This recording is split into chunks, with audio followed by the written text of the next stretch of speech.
Bejn Lulju u Settembru ta' din is-sena qasmu mal-1.5 passiġġier bejn Malta u Għawdex. Dan ifisser żieda ta' 6.5% fil-passiġġieri li qasmu bejn il-Gżejjer meta mqabbel mal-istess xhur tas-sena l-oħra.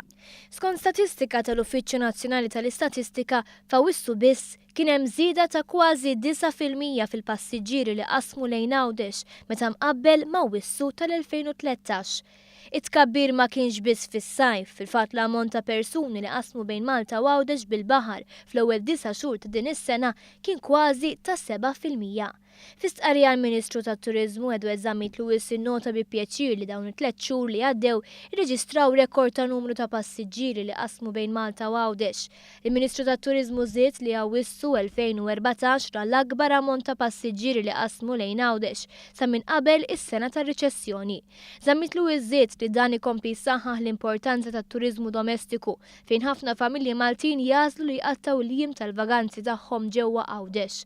Huwa temm jgħid li l-Gvern huwa impenjat li jkompli jtejjeb is-settur turistiku Għawċi biex bekk tkun tista' tkompli titwettaq il-wegħda ta' xogħol f'Għawdex għall-Għawċine.